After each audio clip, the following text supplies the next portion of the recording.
सत्या नमः शिवाय अगणित नामा नमः शिवाय अघनिर्मूला नमः शिवाय अमितानन्द नमः शिवाय। ಮಕರ ಸಂಕ್ರಮಣದ ನಿಮಿತ್ತವಾಗಿ ನಡೆದಿರುವ ಪ್ರವಚನ ಕಾರ್ಯಕ್ರಮದಲ್ಲಿ ಭಾಗಿಯಾದ ಎಲ್ಲ ಗುರು ಹಿರಿಯರೇ, ತಾಯಿಂದರೇ, ತಮ್ಮೆಲ್ಲರಿಗೂ ಶರಣರು.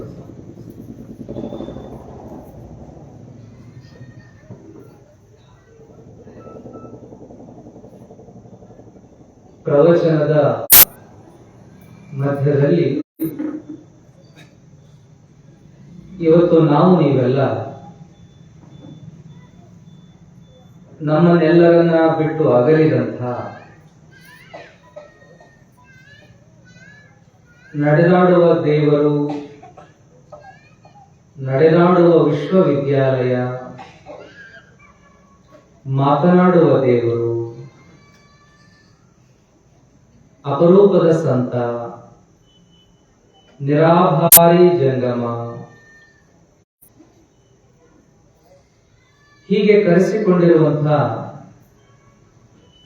ವಿಜಯಪುರದ ಜ್ಞಾನ ಯೋಗಾಶ್ರಮದ ಪೂಜ್ಯ ಸಿದ್ದೇಶ್ವರ ಮಹಾಸ್ವಾಮಿಗಳ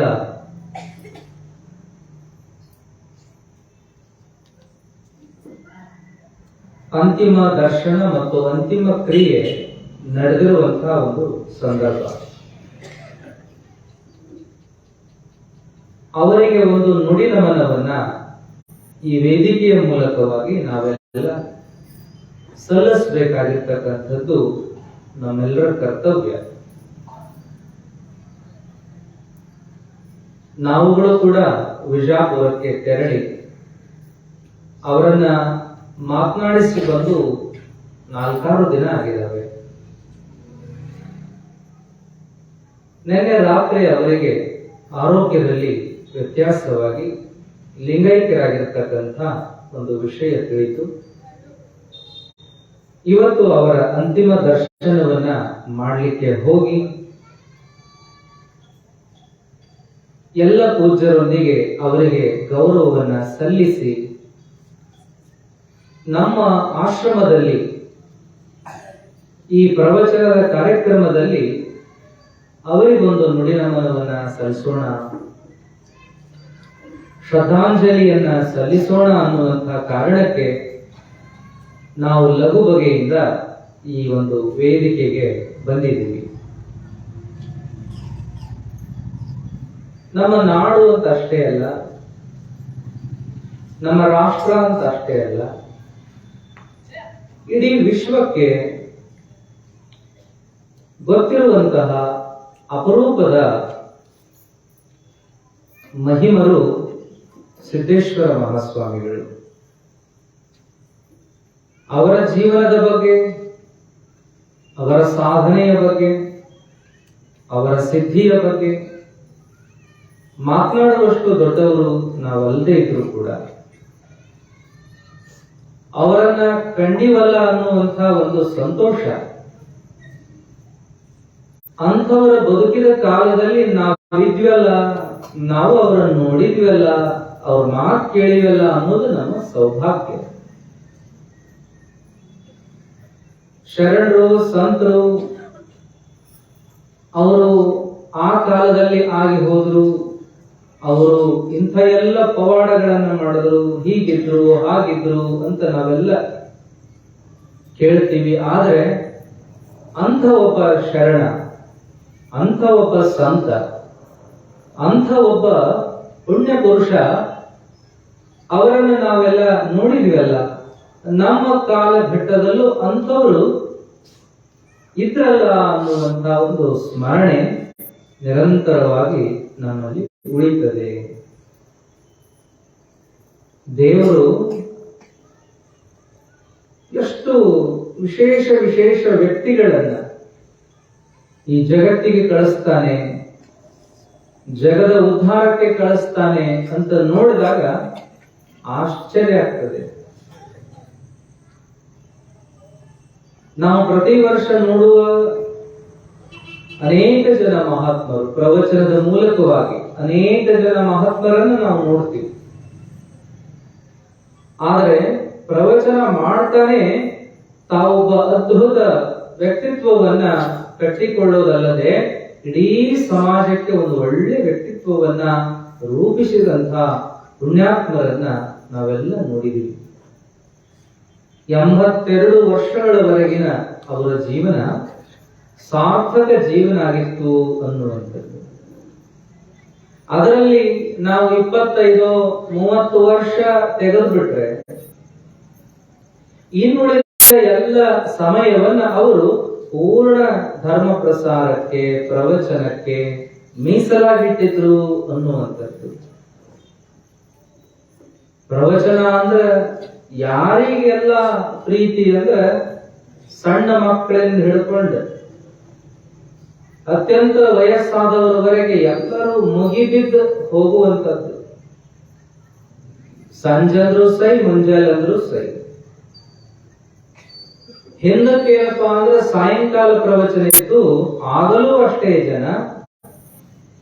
ಸಮಯ ಬದಲಾವಣೆ ಮಾಡಿ ಮುಂಜಾನೆಯ ಪ್ರವಚನ ಅಂತ ಹಾಕೊಂಡ್ರು ಕೂಡ ಎಂತ ಚಳಿ ಇದ್ರು 6 ಗಂಟೆ ಸಮಯ ಎಲ್ಲರೂ ಸೇರುವಂಥದ್ದು.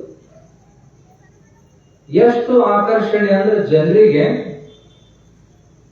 ಅಷ್ಟು ಅವರ ಬಗ್ಗೆ ಒಂದು ಆಕರ್ಷಣೆ ಇತ್ತು, ಆತ್ಮೀಯತೆ ಇತ್ತು, ಅವರ ಮಾತುಗಳನ್ನು ಕೇಳಬೇಕು ಅನ್ನೋ ಒಲುಮೆ ಇತ್ತು ಅನ್ನುವಂಥದ್ದನ್ನು ನಾವೆಲ್ಲ ನೋಡ್ತೀವಿ. ನಾವೆಲ್ಲ ದೂರದ ವಿಚಾರ ಬೇಡ. ನಮ್ಮ ಬನಹಟ್ಟಿಯಲ್ಲಿ ಕಾರ್ಯಕ್ರಮ ಆಯ್ತಲ್ಲ, ನೀವೆಲ್ಲರೂ ಹೋಗಿರಿ, ನಾವು ಹೋಗಿವಿ, ಕೇಳಿವಿ. ಅಪರೂಪದ ವಿಚಾರಗಳನ್ನ ಎಲ್ಲರೊಟ್ಟಿಗೆ ಆತ್ಮೀಯವಾಗಿ ಹಂಚಿಕೊಳ್ತಕ್ಕಂಥ ಒಂದು ವಿಶೇಷತೆ. ಎಷ್ಟು ಸರಳ ಅಂದ್ರ ಸುಲಿದ ಬಾಳೆಹಣ್ಣು ಅಂತಾರಲ್ಲ ಹಂಗ. ಅದ ಗಿಡ, ಅದ ಮರ, ಅದ ಹೂವ, ಅದ ಗುಬ್ಬಿ, ಅದ ನದಿ, ಅದ ಬೆಟ್ಟ, ಇಂಥವೇ ಸರಳ ಉದಾಹರಣೆ ಕೊಟ್ಟು ನಮ್ಮೆಲ್ಲರಿಗೂ ಜೀವನದ ಮಾರ್ಗದರ್ಶನ ಮಾಡ್ತಿದ್ರಲ್ಲ ಇಂಥ ಒಬ್ಬ ಅಪರೂಪದ ಸಂತರು. ಮತ್ತು ಬರೀ ಪ್ರವಚನ ಅಂತಲ್ಲ, ಅವರ ಬದುಕು ಹಂಗಿತ್ತು ಅನ್ನುವಂಥದ್ದು. ಎಷ್ಟು ಸರಳ, ಎಷ್ಟು ಸಾದಾ ಸೀದಾ. ಬಹುಶಃ ಅಂಥವರನ್ನ ಮತ್ತೆ ನೋಡ್ಲಿಕ್ಕೆ ಸಾಧ್ಯ ಇಲ್ಲೇನೋ ಅನ್ನುವಷ್ಟು. ನಾವೆಲ್ಲ ನೋಡ್ತೀವಲ್ಲ, ಸಿದ್ಧಗಂಗಾ ಬುದ್ಧಿಯವರು ಒಂದು ರೀತಿಯಲ್ಲಿ ಜಗದೋದ್ಧಾರಕ್ಕೆ ತಮ್ಮ ಜೀವನವನ್ನು ಮುಡಿಪಾಗಿಟ್ಟರು. ಹಾಗೆಯೇ ನಮ್ಮ ಉತ್ತರದಲ್ಲಿ ನಮ್ಮ ಸಿದ್ದೇಶ್ವರ ಸ್ವಾಮಿಗಳು ಒಂದು ಮಾತೊಬ್ಬರು ಹೇಳಕತ್ತಿದ್ರು. ಉತ್ತರದೊಳಗ ದಾಹ ತೀರಿಸುವ ಗಂಗೆ ಹರಿದ್ರೆ ನಮ್ಮ ದಕ್ಷಿಣದೊಳಗ ಭವರೋಗ ಕಳೆಯುವ ಜ್ಞಾನ ಗಂಗೆಯಾಗಿ ಹರಿತಿದ್ರು ಸಿದ್ದೇಶ್ವರ ಸ್ವಾಮಿಗಳು ಅಂತ ಹೇಳಿ. ಮತ್ತು ಜ್ಞಾನ ಗಂಗೆ ಬರ್ತಿದ್ದೇನೋ ಅಂತ ವಿಚಾರ ಮಾಡಬಾರದು.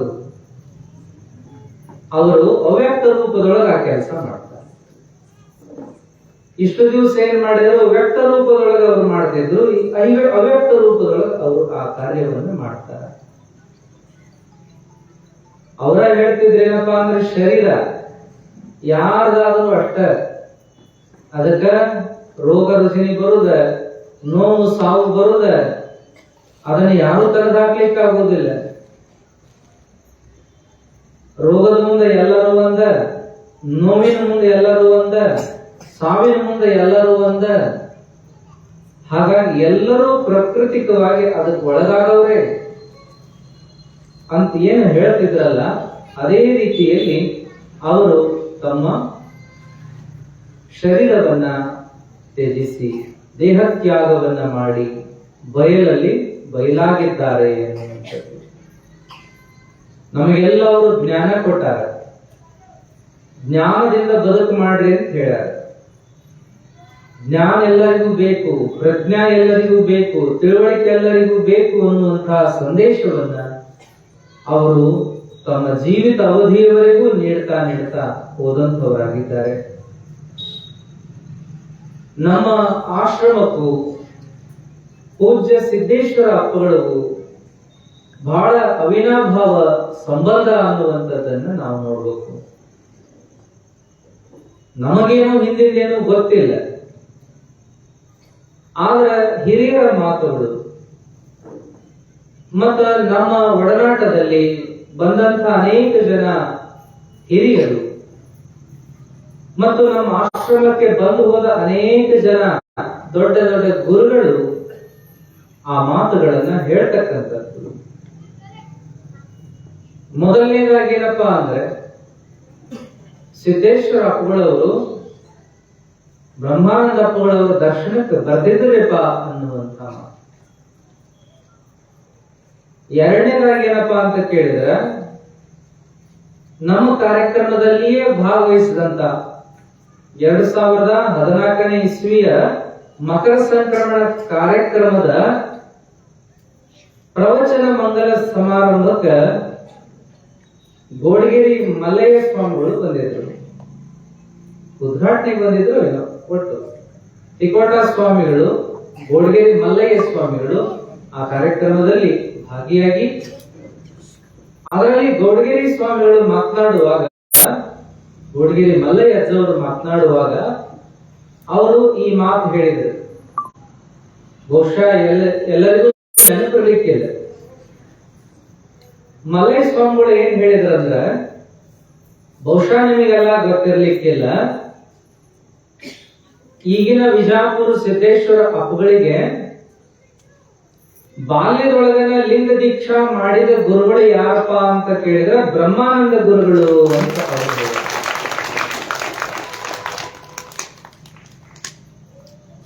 ಸಿದ್ದೇಶ್ವರ ಅಪ್ಪಗಳವರು ತಮ್ಮ ಜೀವನದ ಬಗ್ಗೆ ಎಲ್ಲಿ ಹೇಳ್ಕೊಂಡಿಲ್ಲ, ಮತ್ತ ಅದನ್ನ ಬರ್ಸಾಕು ಹೋಗಿಲ್ಲ, ಕಥೆ ಬರಹ ಇತ್ಯಾದಿ. ಮತ್ ಅವರಿಗೆ ತಮ್ಮ ಸ್ವತಃ ಗುರುಗಳದೇ ಏನು ನೆನಪು ಹೇಳ್ಕೊಳಿಕ್ ಹೋಗಿಲ್ಲ. ಅವರು ನಮ್ಮ ಗುರುಗಳು ಹಂಗ ಅಂತಿದ್ರು, ನಮ್ಮ ಗುರುಗಳು ಹಿಂಗ ಅಂತಿದ್ರು, ಹಂಗೆ ಎಲ್ಲೂ ಪ್ರವಚನದೊಳಗೆ ಬಳಸಿಲ್ಲ ಅವರು. ಮತ್ ಸ್ವತಃ ಮಲ್ಲಿಕಾರ್ಜುನ ಗುರುಗಳ ಬಗ್ಗೆ ಹೇಳ್ಕೊಂಡಿಲ್ಲ, ತಮ್ಮ ಹಿನ್ನೆಲೆಯ ಜೀವನದ ಬಗ್ಗೆ ಹೇಳ್ಕೊಂಡಿಲ್ಲ, ಎಲ್ಲಿ ಹೇಳ್ಕೊಂಡಿಲ್ಲ ಅವರು. ಆದ್ರೆ ಈ ಸಮಯದೊಳಗೆ ಈ ಮಾತುಗಳು ಬಹುಶಃ ಬಹಳ ಜನರಿಗೆ ಈ ಸಂದರ್ಭಕ್ಕೆ ಹೇಳ್ತಿರ್ಬೋದು ಅಂತ ಅನಿಸ್ಬಹುದು. ಆದ್ರೆ ಗೋಡಗೇರಿ ಮಲ್ಲಯ್ಯದವರಾದ್ರು ಇದು ನಮಗೆ ಗೊತ್ತಿರುವ ವಿಷಯ ಅಂತ ಹೇಳಿದ್ರು. ಅಷ್ಟಾರ್ಧನ ಬ್ರಹ್ಮಾನಂದಪ್ಪಗಳವರು ಮೊದಲ ಸಂಚಾರಿಯಾಗಿರ್ತಿದ್ರು. ಈ ಊರಿಂದ ಆ ಊರಿಗೆ, ಆ ಊರಿಂದ ಆ ಊರಿಗೆ ಅಲ್ಲಲ್ಲಿ ಅನುಷ್ಠಾನ ಮಾಡ್ಕೊಂಡು ಜಪತಪ ಮಾಡ್ಕೊಂಡು ಹೋಗ್ತಿದ್ರು ಅವರು. ಹಾಗಾಗಿ ಅನೇಕ ಊರುಗಳು ಸಂಪರ್ಕಕ್ಕೆ ಬಂದು ಯಾವ ಊರ ಆಶ್ರಮ ಆಗ್ಯಾವ ಆ ಊರಕ್ಕ ನಮಗೆ ಗುರ್ತದ. ಆದ್ರೆ ಎಷ್ಟೋ ಕಡೆಗಳಲ್ಲಿ ಆಶ್ರಮಗಳ ಆಗಿಲ್ಲಲ್ಲ, ಆ ಊರದ ನಮಗೇನು ಗುರ್ತಿಲ್ಲ. ಆದ್ರೆ ಬ್ರಹ್ಮಾನಂದ ಅಪ್ಪಗಳವರು ಎಲ್ಲೆಲ್ಲಿ ಅಡ್ಡಾಡಿದ್ರು ಅನ್ನೋದಕ್ಕ ಯಾರ್ಯಾರು ಹೇಳೋ ಮಾತುಗಳನ್ನು ಕೇಳಿದಾಗ ಆಶ್ಚರ್ಯ ಆಗ್ತದ. ಒಂದು ಕಡೆ ಮೈಸೂರು ಭಾಗಕ್ಕೆ ಅಜ್ಜವರು ಹಳ್ಳಿ ಒಳಗೆ ಪ್ರವಚನ ಮಾಡ್ಯಾರ ಅನ್ನೋದು ಕೇಳಿ ಒಬ್ರು ದೊಡ್ಡವ್ರ ಬಾಯಿಗೆ. ನಂತರದೊಳಗೆ ಏನಪ್ಪಾ ಅಂದ್ರೆ ಇನ್ನೊಂದು ಮಲ್ಲಯ್ಯ ಹೆಸರು ಹೇಳಿದ ವಿಷಯದೊಳಗೆ ಇದೊಂದೇನಪ್ಪಾ ಅಂದ್ರ, ವಿಜಾಪುರದ ಸಮೀಪ ಇರ್ತಕ್ಕಂಥ ಬಿಜರ್ಗಿ ಸಿದ್ದೇಶ್ವರ ಅಪ್ಪಗಳು ಹುಟ್ಟೂರು. ಆ ಬಿಜರ್ಗಿಗೆ ಬ್ರಹ್ಮಾನಂದ ಅಪ್ಪಗಳು ಹೋಗಿದ್ರು.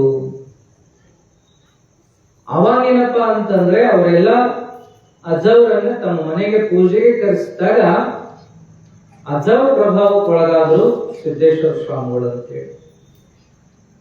ಅವಾಗೇನೋ ಬಾಲಕ ಸಿದ್ದೇಶ್ವರ ಅಪ್ಪಗಳು ಅವಾಗೇನೋ ಸಣ್ಣ ವಯಸ್ಸಿನವರು ಬ್ರಹ್ಮಾನಂದ ಅಪ್ಪಗಳಿಗೆ ಕೇಳಿದರು, ನಾನು ನಿಮ್ ಜೋಡಿ ಬರ್ತೇನೆ, ಸಣ್ಣಂದಿರ್ತ ಅಧ್ಯಾತ್ಮದ ಪ್ರೀತಿ ಅಂತ, ಓದ್ಬೇಕು ಧ್ಯಾನ ಮಾಡ್ಬೇಕು ಅನ್ನೋ ಅಪೇಕ್ಷೆ ಅಂತ, ನಿಮ್ ಜೋಡಿ ಬರ್ತೀನಿ ನಾನು ಅಂದಾಗ ಅಜ್ಜವ್ರು ಅಂದ್ರು, ನಾ ಎಲ್ಲೇ ಒಂದ್ ಕಡೆ ನಿಲ್ಲವಲ್ಲಪ್ಪ, ನಾನಾ ಸಂಚಾರದೊಳಗೆ ಇರುವಂತವ, ಮತ್ತ ನೀ ಏನ್ ಮಾಡ್ತೀಪ, ಸಣ್ಣ ಓದಿದಿ, ಅದಕ್ಕ ಸಾಧನ ಮಾಡೋ ಅಪೇಕ್ಷೆ ಇದ್ರೆ ಇನ್ನೂ ಒಂದಷ್ಟು ವರ್ಷ ಹೋಗಲಿ, ಆಮೇಲೆ ಸಾಧನ ಮಾಡಿ ಅಂತ ಅಂದ್ರ.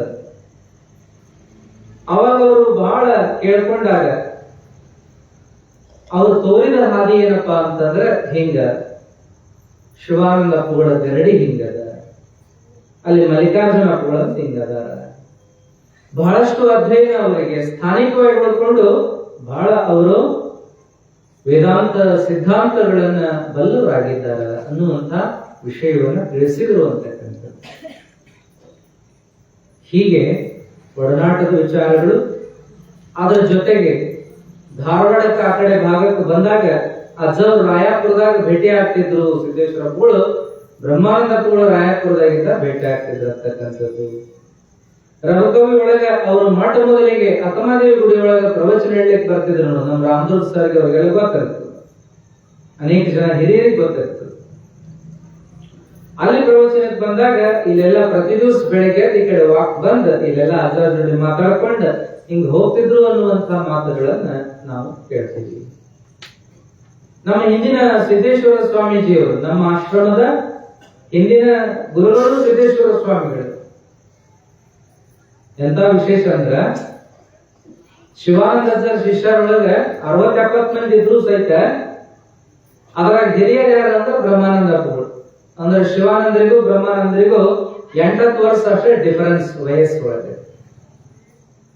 ಮುಂದೆ ಬ್ರಹ್ಮಾನಂದ ಅಪ್ಪುಗಳು ಜೋಡಿ ಆತ್ಮೀಯರು ಯಾರಪ್ಪ ಅಂದ್ರೆ ತೀರಾ ನಿಕಟ ಅಂದ್ರೆ ಮಲ್ಲಿಕಾರ್ಜುನ ಅಪ್ಪುಗಳು, ವಿಜಯಪುರ ಮಲ್ಲಿಕಾರ್ಜುನ ಅಪ್ಪುಗಳು. ನಮ್ ಬೈಲೊಂಗಲದ ಮಾದೇವಾಚಾರ್ಯ ಹೇಳ್ತಿದ್ರು, ಇಲ್ಲ ನಾನಿನ್ನೂ ಬಹಳ ಸಣ್ಣ ಅವಾಗ ರೋಣದೊಳಗ ವರ್ಷ ಕಾರ್ಯಕ್ರಮ ಆಕಿತ್ತು. ರೋಣದೊಳಗೆ ಸದಾಶಿವ ಶಾಸ್ತ್ರಿಗಳು ವರ್ಷ ಕಾರ್ಯಕ್ರಮ ಆಗ್ತಿತ್ತು. ಅವಾಗ ಎಲ್ಲಾರು ಬರ್ತಿದ್ರು, ಈ ಸಂಪ್ರದಾಯದ ಎಲ್ಲರೂ ಕೂಡ್ತಿದ್ರು ಸ್ವಾಮಿಗಳು. ಅವಾಗ ಬ್ರಹ್ಮಾನಂದಪ್ಪಗಳು ಮಲ್ಲಿಕಾರ್ಜುನ ಅಪ್ಪಗಳು ಸಹಿತ ಇರ್ತಿದ್ರು.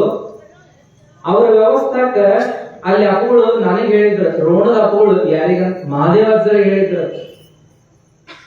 ಅವರಿಗೆ ಜಳಕದ ವ್ಯವಸ್ಥಾ, ಪ್ರಸಾದ ವ್ಯವಸ್ಥಾ, ಪೂಜಾ ವ್ಯವಸ್ಥಾ ಮಾಡೋದೆಲ್ಲ ಅವರ ಮಾಡ್ತಿದ್ರು. ಬೆಳಿಗ್ಗೆ ಎದ್ದು ಸಂಚಾರಕ್ಕೆ ಹೋಗುವಾಗ ಮಾತಾಡ್ಕೋತ ಹೋಗವ್ರಿ ಅವರು ಮಲ್ಲಿಕಾರ್ಜುನ ಅಪ್ಪಗಳು, ಬ್ರಹ್ಮಾನಂದ ಅಪ್ಪಗಳು. ಅವಾಗ ಅವ್ರ ಜೊತೆಗೆ ಏನಪ್ಪಾ ಅಂದ್ರೆ ಬೈಲೊಂಗಲ ಮಾದೇವಾಚಾರ್ಯರು, ಅವ್ರಿಗೂ ಈಗ 80 ತಕ್ಕ 82 ಅದಾವ್ರಿ ಅವ್ರಿಗೂ. ಈಗ ಏನಪ್ಪಾ ಅಂದ್ರೆ ಅವರು ಅವಾಗ ಏನಪ್ಪಾ ಅಂತಂದ್ರೆ ಅವರು ಅವ್ರ ಹಿಂದಿಂದ ನೀರು ತುಂಬಿದ ತಮಗೆ ಹಿಡ್ಕೊಂಡು ಹೋಗ್ತಿದ್ರಂತ. ಅವ್ರ ಮಾತು ಕೇಳ್ಕೋತ ಅವಾಗಿಂದ ಒಂದು ಮಾತು ಹೇಳ್ತಾರೆ, ಏನಪ್ಪಾ ಅಂದ್ರೆ ಅಲ್ಲಿ ಶಾಸ್ತ್ರ ನಡೆದಾಗ, ಸಾಯಂಕಾಲದ ಕಾರ್ಯಕ್ರಮ ನಡೆದಾಗ ಮೊದಲಿಗೆ ನಾ ಮಾತಾಡ್ತಾನೋ ಆಮೇಲೆ ಮಲ್ಲಿಕಾರ್ಜುನ ಅಪ್ಪಗಳಿಗೆ ಕೊಡ್ರಿ ಅಂತ ಬ್ರಹ್ಮಾನಂದ ಅಪ್ಪಗಳು ಅಂತ. ಮಲ್ಲಿಕಾರ್ಜುನ ಅಪ್ಪಗಳೇ ನಮಗಿಂತ ಹಿರಿಯರದಾರ ಅವ್ರು ಬ್ರಹ್ಮಾನಂದ ಅಜ್ಜಾರ, ಮೊದಲು ನಾ ಮಾತಾಡ್ತಾನೋ ಆಮೇಲೆ ಅವ್ರಿಗೆ ಕೊಡ್ರಿ ಅಂತ ಅವ್ರ ಇಬ್ರು ಹಿಂಗ ಪರಸ್ಪರ ಹಿಂಗ, ಅವರಿಗೆ ಮೊದಲು ಕೊಡ್ರಿ ಆಮೇಲೆ ನಾನು ಹಿಂಗೆ ಮೊದಲು ನಾ ಮಾತಾಡ್ತೀನಿ ಆಮೇಲೆ ಅವ್ರಿಗೆ ಕೊಡ್ರಿ ಅಂತ. ಅವಾಗ ನೀ ಬಾಳ ಪಂಡಿತದೀಪ, ನೀ ಆಮೇಲೆ ಮಾತಾಡು, ನಾವೇನ್ ಗಾಂಟಿ 2 ಮಾತಾಡಿ ಮುಗಿಸ್ತೀವಿ ಅಂತ ಬ್ರಹ್ಮಾನಂದ ಅಜ್ಜಾರ ಅನ್ನೋದಂತ. ಆಮೇಲೆ ಮಲ್ಲಿಕಾರ್ಜುನ ಅಜ್ಜಾರ ಅನ್ನೋದಂತೆ, ನಮ್ಗಿಂತ ಹಿರಿಯರು, ನಮ್ಮ ಅಣ್ಣ ಇದ್ದಾಗ ನೀವು ಹಿರಿಯರು, ನೀವು ಆಮೇಲೆ ಮಾತಾಡ್ಬೇಕು ನೀವು ಅಂತಂದ್ರ ಅದ್ಯಾತ್ರ ಮಾತಾ ತೆಗಿ ಅಂತ ಹೇಳಿ ಬ್ರಹ್ಮಾನಂದ ಅಜ್ಜಾರ ಅಂತಿದ್ರಂತ. ಇಂಥವು ಯಾರ್ಯಾರೋ ಹೇಳಿದ ಮಾತುಗಳನ್ನ, ಪೂಜ್ಯರು, ಗಣ್ಯರು, ಹಿರಿಯರು ಹೇಳಿದ ಒಂದೊಂದು ಮಾತುಗಳನ್ನು ತಗೊಂಡಾಗ ಎಷ್ಟು ಆತ್ಮೀಯತ ಅಂತಂದ್ರೆ ಅವರ ಶಿಷ್ಯರು ಸಿದ್ದೇಶ್ವರರು, ಇವ್ರ ಶಿಷ್ಯರು ಸಿದ್ದೇಶ್ವರರು. ಅವರಿಬ್ಬರೊಳಗೂ ಆತ್ಮೀಯತ ಇತ್ತು. ಮತ್ತೆ ಆದ್ರೆ ನಿಲುವುಗಳು ಬೇರೆ ಬೇರೆ ಆದ್ರೂ ಕೂಡ ಆತ್ಮೀಯತ ಇಬ್ಬರಲ್ಲಿ ಇತ್ತಂತಕ್ಕಂಥದ್ದು. ಸಂಶಿಗ್ ಬಂದಿದ್ದಾರೆ, ರಘುಕವಿಗೆ ಬಂದಿದ್ದಾರೆ, ರಾಯಾಪುರಕ್ಕೆ ಬಂದಿದ್ದಾರೆ, ತೀರ್ಥಾಳಕ್ಕೆ ಬಂದಿದ್ದಾರೆ, ಪರಮಾನಂದವಾಡಿಗೆ ಬಂದಿದ್ದಾರೆ. ವಿಜಯಪುರದ ಅಪ್ಪಗಳು ನಮ್ಮ ಆಶ್ರಮಕ್ಕೆಲ್ಲ ಅನೇಕ ಸಾರಿ ಬಂದು ಹೋಗಿದ್ದಾರೆ ಅನ್ನುವ ಅನೇಕ ಹಿಂದಿನ ಮಾತುಗಳು. ಅದರ ಜೊತೆಗೆ ಏನಪ್ಪಾ ಅಂತ ಕೇಳಿದ್ರೆ, ನಾವುಗಳು ಬರಬೇಕಾದ್ರೂ ಕೂಡ ಬ್ರಹ್ಮಾನಂದ ಆಶ್ರಮಕ್ಕೆ ನಾವುಗಳು ಬರಬೇಕಾದ್ರೂ ಕೂಡ ಅದಕ್ಕೆ ಕಾರಣ ಸಿದ್ದೇಶ್ವರ ಅಪ್ಪಗಳು.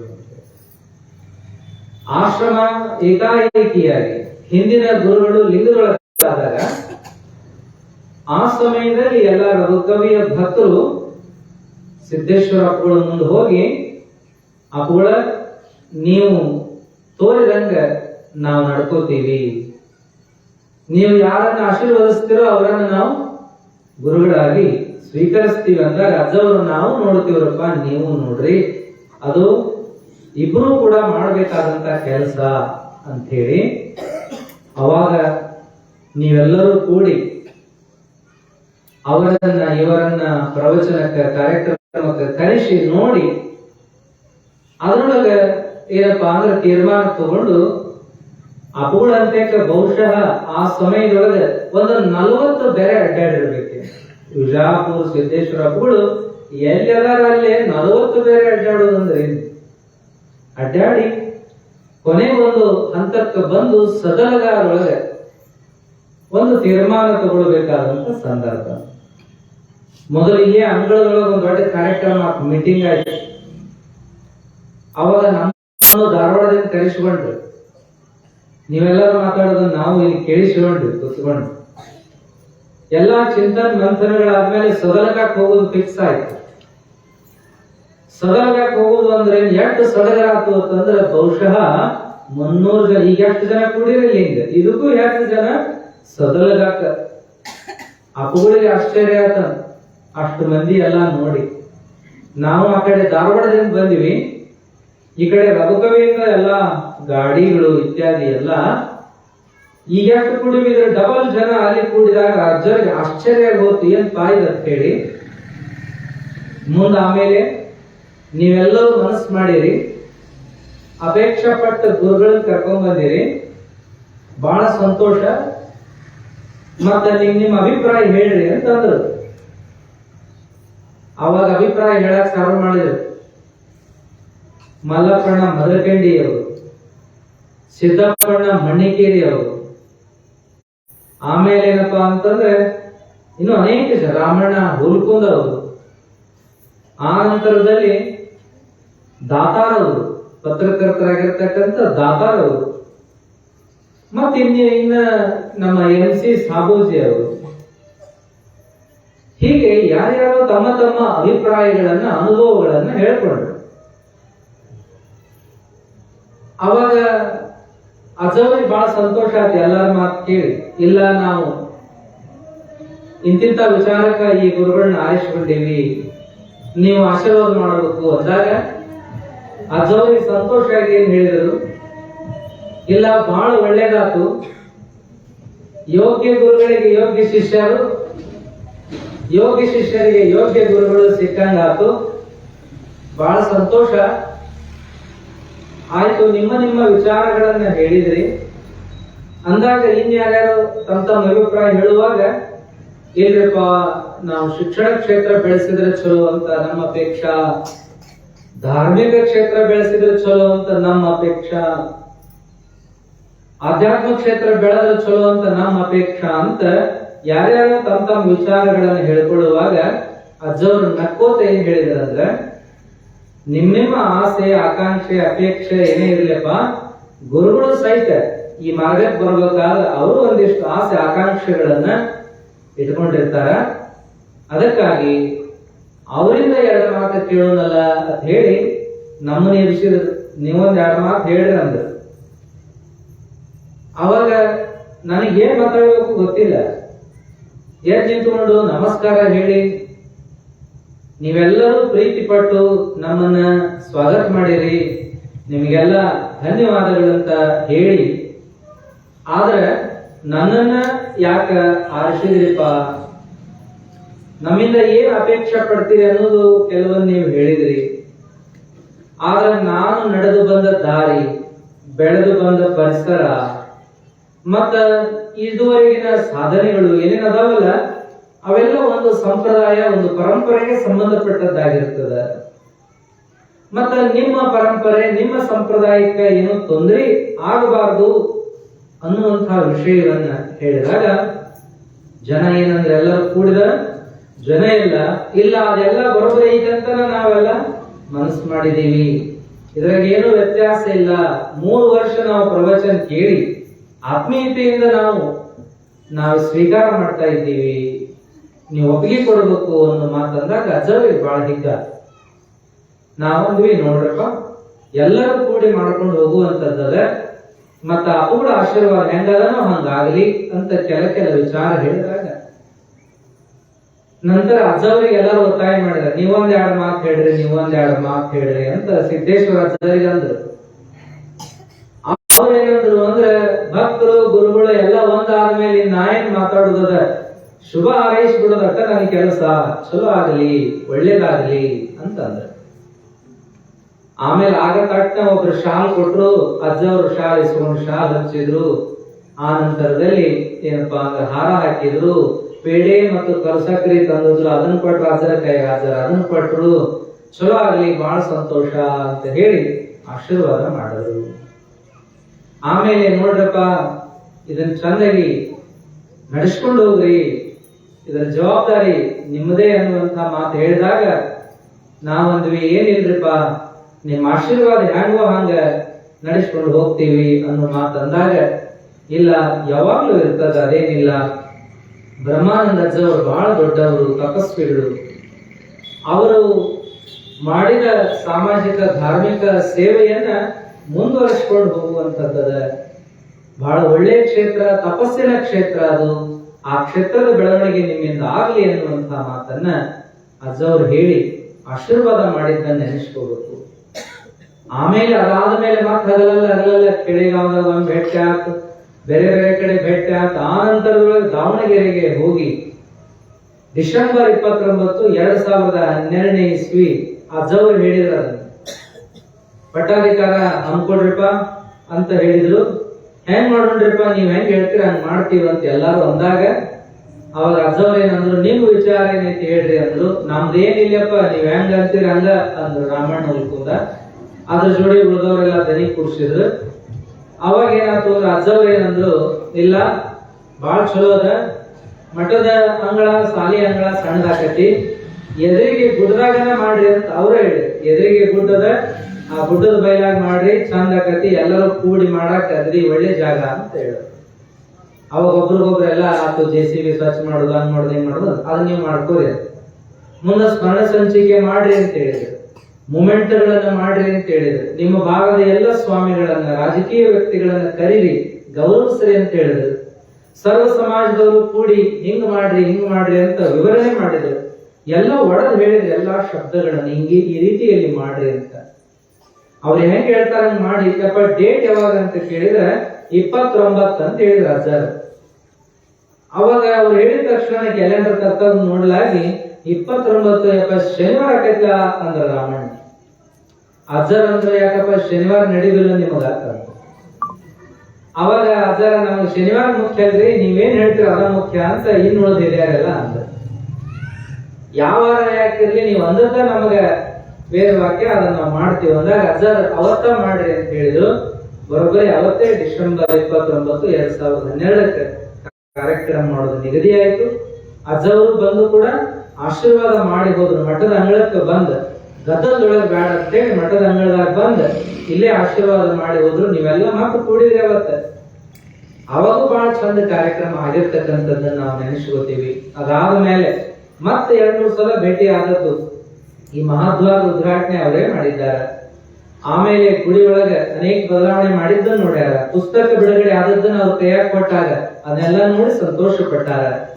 ನಿಮ್ ಸಾಲ 8ನೇ ಮಠ, 7ನೇ ಮಠ ಆಯ್ತಪ್ಪ, 10ನೇ ಮಠ ಮಾಡ್ರಿ ಅಂತ ಹಗಲೆಲ್ಲ ಭೇಟಿ ಆಸಕ್ತಿಗೊಮ್ಮೆ ಅಂದಾರ. ಮಠ ಒಳ್ಳೆ ರೀತಿ ಬೆಳಿಬೇಕಪ್ಪ, ಬಹಳ ಚಂದ ಬೆಳವಣಿಗೆ ನಡೆದಂತ ಕೇಳಿವಿ ಅಂತ ಸಂತೋಷ ಪಟ್ಟಾರ. ಹೀಗೆ ಈ ಆಶ್ರಮದ ಬಗ್ಗೆ ಒಂದು ಕಾಳಜಿ ಇಟ್ಟುಕೊಂಡು ನಮ್ಮ ಜೊತೆಗೆ ಅನೇಕ ಸಾರಿ ಮಾತನಾಡಿ ಆಶೀರ್ವಾದ ಮಾಡಿದ್ದನ್ನು ನಾನು ಈ ಸಂದರ್ಭದಲ್ಲಿ ನೆನೆಸಿಕೊಂಡು, ಮತ್ತ ಸಂಶಿಗೂ ಬಂದಾರ. ಅದ್ಭುತವಾಗಿ ಮಾತಾಡ್ಯಾರ ಸಂಶಿಗಳನ್ನ. ಆ ಮಾತುಗಳನ್ನ ನಾವು ಫೋನ್ಯಾಗ ರೆಕಾರ್ಡ್ ಮಾಡ್ಕೊಂಡ್ವಿ. ಆ ನಂತರದೊಳಗೆ ಅಜ್ಜರಿಗೆ ಬ್ರಹ್ಮಾನಂದ ಅಜ್ಜರ್ ಒಂದು ಪುಸ್ತಕ ಮಾಡಕತ್ತೀವ್ರಿಪ್ಪ, ಆ ಪುಸ್ತಕಕ್ಕೆ ನೀವು ಆಶೀರ್ವಚನ ಬರ್ಕೊಡ್ರಿ ಅಂತ ನಾವು ಕೇಳಿದ್ವಿ. ಜತ್ತೊಳಗಿದ್ದಾರೆ. ಅವಾಗ ಕೇಳಿದಾಗ ಅವ್ರೇನಂದ್ರು ಅಂದ್ರೆ, ಸಂಶಯ ಪ್ರವಚನಕ್ಕೆ ಬಂದಾಗ ಇನ್ನೊಮ್ಮೆ ನೆನಪಿಸಿದ್ವಿ, ಈಗೇನ್ ಮಾತಾಡಿದ್ದೈತಲ್ಲ ಅದನ್ನ ನೀವು ಪುಸ್ತಕಕ್ಕೆ ಹಾಕೊಂಡ್ಬಿಡ್ರಿ ಅಂತ ಹೇಳಿದ್ವಿ. ಆಯ್ತು ಅಂತೇಳಿ ಅದನ್ನ ನಾವು ತೆಗೆದ ಬ್ರಹ್ಮಾನಂದ ಅಜ್ಜರ್ ಬುಕ್ ಮಾಡಿವಲ್ಲ, ಬ್ರಹ್ಮಾನಂದ ಗುರುದೇವರು ಅಂತ ಹೆಬ್ರಿಯವರು ಬರೆದ ಬುಕ್, ಅದರಾಗ ಅಜ್ಜರ ಆಶೀರ್ವಚನ ಹಾಕಿಬಿಟ್ಟಿವಿ. ಅದನ್ನ ಓದ ಮಾತ್ರ ತೋರಿಸಿದ್ವಿ. ಬಹಳ ಸಂತೋಷ ಪಟ್ಟದನ್ನ ನಾವೆಲ್ಲ ಕಂಡು ಆನಂದ ಪಟ್ವಿ ನಾವು ಸಹಿತ. ಇಂಥ ಒಬ್ಬ ಸದಾಕಾಲ ನಮ್ಮ ಆಶ್ರಮದ ಬಗ್ಗೆ ಕಾಳಜಿ ತೋರಿ ಆಶೀರ್ವಾದ ಮಾಡಿದಂತಹ ಪೂಜ್ಯರನ್ನ ನಾವು ತುಂಬ ಹೃದಯದಿಂದ ನೆನಪು ಮಾಡಿಕೊಂಡು ಅವರ ಒಂದು ಆತ್ಮಕ್ಕೆ ನಾವು ಕೂಡ ನುಡಿ ನಮನವನ್ನ ಸಲ್ಲಿಸಿ ಅವರ ಆಶೀರ್ವಾದ ಎಲ್ಲರ ಮೇಲೆ ಇರಲಿ ಅನ್ನುವಂಥದ್ದು, ಅವರ ಜ್ಞಾನದ ಬೆಳಕು ಜಗತ್ತಿಗೆಲ್ಲ ಆವರಿಸಲಿ, ಜಗತ್ತೆಲ್ಲ ಬೆಳಕಿನೊಳಗ ಬಾಳುವಂಗೆ ಅವರು ಮಾಡಲಿ ಎನ್ನುವಂತಹ ಪ್ರಾರ್ಥನೆಯನ್ನ ಮಾಡಿ ಅವರಿಗೆ ನಮ್ಮ ಕಡೆಯಿಂದ ನುಡಿ ನಮನವನ್ನ ನಾವು ಸಲ್ಲಿಸ್ತಾ ನಿಮ್ಮೆಲ್ಲರ ಪರವಾಗಿ ಒಂದಿಬ್ಬರ ಕಡೆಯಿಂದ ಮಾತಾಡಿಸ್ಬೇಕು ಅಂತ ನಮ್ಮ ಅಪೇಕ್ಷೆ ಅದ. ಅದಕ್ಕಾಗಿ ನಾವು ನಮ್ಮ ಮಹಲಿಂಗ್ ಮೇಘಾಡಿ ಅವರನ್ನ ಕೇಳಿದ್ವಿ. ನಂತರ ನಮ್ಮ ರಾಮದುರ್ಗ್ ಸರ್ ಅವರನ್ನ, ಮೃತ್ಯುಂಜಯ ರಾಮದುರ್ಗ್ ಸರ್ ಅವರನ್ನ ಕೇಳಿದಾಗ 5 ನಿಮಿಷ ನುಡಿ ನಮನವನ್ನ ಸಲ್ಲಿಸ್ಬೇಕಪ್ಪ ಅಂತ ನಾವು ಹೇಳಿದ್ವಿ. ಆಗ್ಲಿ ಅಂತ ಅವರು ಬಂದಿದ್ದಾರೆ. ಇನ್ನೂ ಕೆಲವರು ನಾವು ಆಹ್ವಾನ ಮಾಡಬೇಕು ಅಂತ ನೋಡಿದಾಗ, ಸಂಪರ್ಕ ಮಾಡಿದಾಗ ಅವ್ರು ಬೇರೆ ಬೇರೆ ಕಡೆ ಇದ್ದಿದ್ದಾರೆ.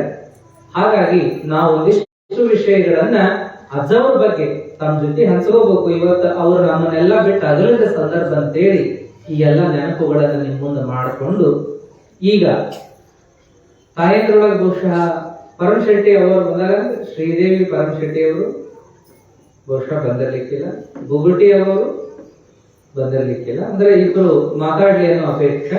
ನೀವ್ಯಾರಾದ್ರೂ ಮಾತಾಡ್ತೀರಾ? ಹಾ, ಪರವಾಗಿಲ್ಲ. ಈಗ ನಮ್ಮ ಮೇಘಾಡಿ ಸರ್ ಅವರು, ರಾಮದುರ್ಗ್ ಸರ್ ಅವರು ವೇದಿಕೆಗೆ ಬರಬೇಕು. ಮತ್ತ ಅಜ್ಜವರಿಗೆ ನಾವು ಪುಷ್ಪವೃಷ್ಟಿ ಮಾಡುವ ಮೂಲಕ ಒಂದು ನಮನವನ್ನ, ಶ್ರದ್ಧಾಂಜಲಿಯನ್ನು ಸಲ್ಲಿಸೋಣ ಅಂತೇಳಿ ಅವ್ರ ಜೊತೆಗೆ ನಮ್ಮ ಮಲ್ಲೇಶಣ್ಣ ಕುಚನೂರವರು ವೇದಿಕೆಗೆ ಬರ್ಲಿ, ಕಮತಿಗೆ ಅವರು ಬರ್ಲಿ, ಮಿರ್ಜಿ ಅವರು ಬರ್ಲಿ, 4-5 ಜನ ನೀವು ಕೂಡ ಬಂದು ಭಾಗವಹಿಸ್ರಿ.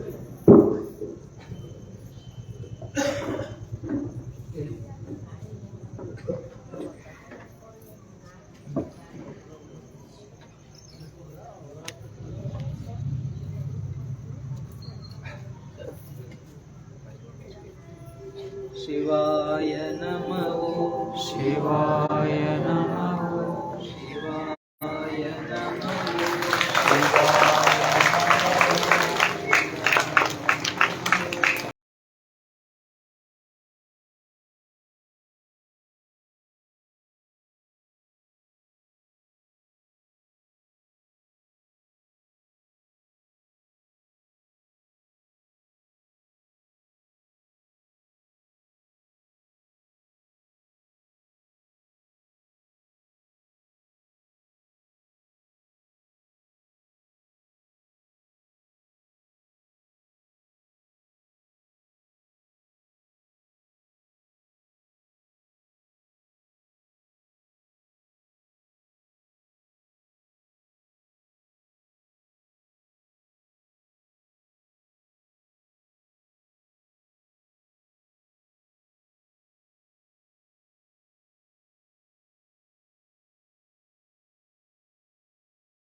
ಈಗ ನಮ್ಮ ಮಹಲಿಂಗ ಮೇಘಾಡಿ ಅವರು ಒಂದೆರಡು ನುಡಿ ನಮನಗಳನ್ನ ಸಲ್ಲಿಸಬೇಕು ಅಂತ ಅವರಿಗೆ ವೇದಿಕೆಗೆ ಕರೀತಾ ಇದ್ದೇವೆ.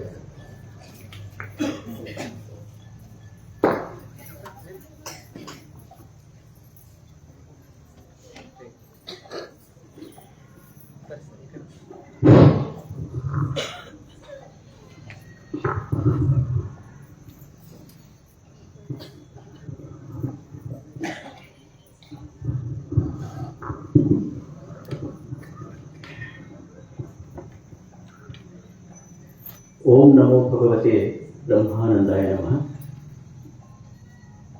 गुरु ब्रह्मा गुरु विष्णु गुरुदेवो महेश्वरः गुरुर्साक्षात् परब्रह्मा तस्मै श्री गुरवे नमः तस्मै श्री गुरवे नमः ಪ್ರಾತಸ್ಮರಣೀಯ ಗುರುದೇವ ಬ್ರಹ್ಮಾನಂದ ಶ್ರೀಗಳಿಗೆ ಭಕ್ತಿಪೂರ್ವಕ ನಾಮಗಳೊಂದಿಗೆ ಸ್ಮರಣೆಯನ್ನು ಮಾಡಿಕೊಂಡು ಡಿಸೆಂಬರ್ 29ರಿಂದ ಮಕರ ಸಂಕ್ರಮಣದ ನಿಮಿತ್ತ ಇವತ್ತು ಪ್ರವಚನ ಈ ವೇದಿಕೆಯಲ್ಲಿ ನಡೀತಾ ಇದೆ. ದಿವ್ಯಾಮೃತವನ್ನು ನಮ್ಮೆಲ್ಲರಿಗೆ ಉಣಬಡಿಸ್ತಾ ಇರುವ ಪರಮ ಪೂಜ್ಯ ಶ್ರೀ ಗುರುಸಿದ್ದೇಶ್ವರ ಮಹಾಸ್ವಾಮೀಜಿಯವರ ಪಾವನ ಪಾದಗಳಿಗೆ ಭಕ್ತಿಪೂರ್ವಕ ನಮನಗಳನ್ನು ಸಮರ್ಪಣೆ ಮಾಡ್ತಾ ಇಡೀ ವಿಶ್ವವೇ ಅವರ ದಿವ್ಯವಾಣಿಯನ್ನು ಕೇಳಿ ಇಡೀ ಮನಸ್ಸನ್ನು ಪರಿವರ್ತನೆ ಮಾಡಿಕೊಂಡು ಜೀವನವನ್ನು ಸಾರ್ಥಕ ಮಾಡಿಕೊಂಡಿರ್ತಕ್ಕಂಥ ಜನಸಮೂಹವನ್ನು ತಿದ್ದಿರ್ತಕ್ಕಂಥವರು ವರ್ಣನಾತೀತರು, ಮಾತೃ ಹೃದಯದ ಮಹಾನುಭಾವರು ಪರಮ ಪೂಜ್ಯ ಶ್ರೀ ಸಿದ್ದೇಶ್ವರ ಮಹಾಸ್ವಾಮೀಜಿಯವರು. ವಿಜಯಪುರ ಜ್ಞಾನ ಯೋಗಾಶ್ರಮದ ಶ್ರೀ ಸಿದ್ದೇಶ್ವರ ಮಹಾಸ್ವಾಮೀಜಿಯವರನ್ನ ನಿನ್ನೆ ಅಗಲಿದ್ದೇವೆ. ಅವ್ರ ಬಗ್ಗೆ ಹೇಳಿದಂದ್ರೆ ಈಗಾಗಲೇ ಬಹಳಷ್ಟು ವಿಚಾರಗಳನ್ನು, ಬಹಳಷ್ಟು ಅವರ ದಿವ್ಯ ಜೀವನವನ್ನು ನಿಮಗೆಲ್ಲ ಪೂಜ್ಯರು ಮಾಡಿಕೊಟ್ಟಿದ್ದಾರೆ. ಅಂಥ ಪೂಜ್ಯರನ್ನು ನಾವು ಪ್ರತ್ಯಕ್ಷ ನೋಡಿ ಅವರ ದಿವ್ಯವಾಣಿಯನ್ನು ಕೇಳಿದೇವಲ್ಲ, ನಿಜವಾಗಿ ನಾವು ಭಾಗ್ಯವಂತರೇ ಅಂತ ನಾವು ಭಾವಿಸಿದೆವು. ನಿಜವಾಗಿ ನಾವೆಲ್ಲ ಪುಣ್ಯವಂತರು. ಅಂಥ ಮಹಾತ್ಮರನ್ನು ನೋಡಿದ್ದೀವಿ, ಅವರ ದಿವ್ಯವಾಣಿಯನ್ನು ಕೇಳಿದ್ದೀವಿ. ಅಂಥ ಪೂಜ್ಯರು ತೀರ್ಥಾಳಕ್ಕೆ 2009 ಮಾರ್ಚ್ 15ರಿಂದ ಒಂದು ತಿಂಗಳ ಕಾಲ ಪ್ರವಚನ ನಡೆದ ಸಂದರ್ಭದಲ್ಲಿ ಅವರ ಪ್ರವಚನದ ನಿರೂಪಣೆಯನ್ನು ಮಾಡ್ತಕ್ಕಂಥ ಒಂದು ಯೋಗ, ಅವರ ಭಾಗ್ಯ ನನಗೆ ಬಂತು.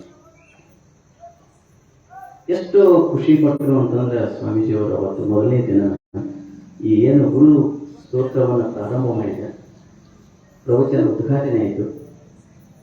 ಆಮೇಲೆ ಪೂಜ್ಯರು ಅವರಿರ್ತಕ್ಕಂಥ ಒಂದು ತೋಟದಲ್ಲಿ ನಮ್ಮನ್ನು ಕರೆಸಿದರು, ಹಿರಿಯರನ್ನು ಕರೆಸಿದರು.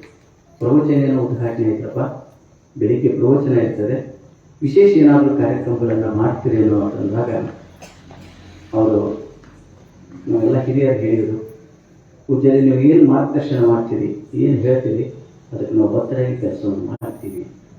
ಇಲ್ಲ, ಇಲ್ಲಿ ನೋಡಿರ್ತಕ್ಕಂಥದ್ದು ಬಹಳ ಶಿಸ್ತು ಕಾಣ್ತಾ ಇದೆ, ಬಹಳ ಸಂಘಟನೆ ಚೆನ್ನಾಗಿದೆ, ಬಹಳಷ್ಟು ಜನ ಸೇರ್ತಾ ಇದ್ದೀರಿ, ಏನಿಲ್ಲ ಈ ಭಾಗದೊಳಗೆ ಬಹಳಷ್ಟು ಸಾಹಿತಿಗಳಿದ್ದಾರೆ, ಬಹಳಷ್ಟು ಕಲಾವಿದರಿದ್ದಾರೆ ಅಂತ ಕೇಳಿದ್ದೀನಿ. ಅವರೆಲ್ಲ ರವಿವಾರ ಸೇರುವಂತಹ ಒಂದು ಕೆಲಸ ಆಗಬೇಕು ಅಂತಂದಾಗ ಸಾಹಿತ್ಯ ಗೋಷ್ಠಿಯನ್ನು, ಜಾನಪದ ಕಲಾ ಸಂಭ್ರಮವನ್ನು ಅವರ ಇಚ್ಛೆಯಂತೆ ನಾವು ಕಾರ್ಯಕ್ರಮವನ್ನು ಮಾಡಿದಾಗ ಆ ಕಾರ್ಯಕ್ರಮದ ಅವರೇ ಸ್ವತಃ ಕೂತ್ಕೊಂಡು ಆ ಸಾಹಿತ್ಯ ಗೋಷ್ಠಿಯಲ್ಲಿ ಕೂತ್ಕೊಂಡು ಮಾತುಗಳನ್ನು ಕೇಳ್ತಾ ಇದ್ರು. ಜೊತೆಗೆ ಕಲಾವಿದರ ಕಲೆಯನ್ನು ನೋಡಿ ಮೆಚ್ಚುತ್ತಾ ಇದ್ರು. ಅಂದರೆ ಸಾಹಿತ್ಯ, ಸಂಗೀತ, ಅಧ್ಯಾತ್ಮ ಇವುಗಳನ್ನು ಸದಾ ಪ್ರೀತಿಸುವ ಮೂಲಕ ಆ ಕಲಾವಿದರಿಗೆ ಆಶೀರ್ವದಿಸ್ತಕ್ಕಂಥ ಒಂದು ದೊಡ್ಡ ಗುಣ, ದಿವ್ಯ ಗುಣ ಪರಮ ಪೂಜ್ಯ ಶ್ರೀ ಸಿದ್ದೇಶ್ವರ ಮಹಾಸ್ವಾಮೀಜಿಯವರಿಗೆ. ಪ್ರಕೃತಿಯನ್ನು ಆರಾಧಿಸ್ತಾ ಇದ್ರು. ಪ್ರಕೃತಿಯಲ್ಲಿ ದೇವರನ್ನು ನೋಡುವಂಥದ್ದು.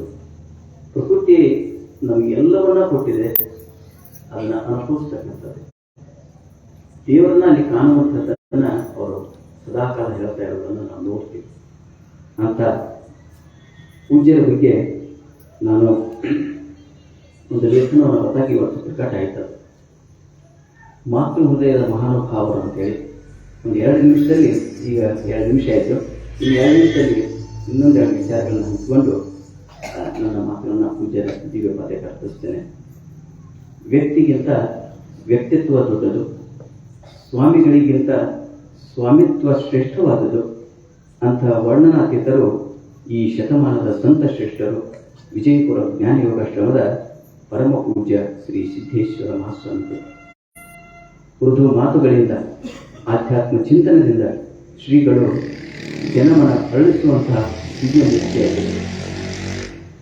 ಜ್ಞಾನ ಪ್ರಭೆಯಾಗಿ ನಡೆದಾಡುವ ದೇವರಾಗಿ ಈ ಯುಗದ ವಿಶ್ವಸಂತರಾಗಿ ಮೇಧಾವಿಯಾಗಿ ಸುಲಲಿತ ಸರಳ ಭಾಷೆ ಮಾತು ಕೃತಿಗಳ ಸಮನ್ವಯದ ಸಹಕಾರ ಮೂರ್ತಿಯಾಗಿ ಕಂಗೊಳಿಸಿ ಆಧ್ಯಾತ್ಮ ಸಂದೇಶದ ನೇರವಾಗಿ ಈ ಜ್ಞಾನ ಲೋಕಕ್ಕೆ ನಡೆದಾಡುವ ವಿಶ್ವವಿದ್ಯಾಲಯವೇ ಆಗಿರುವಂತಹ ಪೂಜ್ಯರು ಸಿದ್ದೇಶ್ವರ ಮಹಾಸ್ವಾಮಿಗಳು.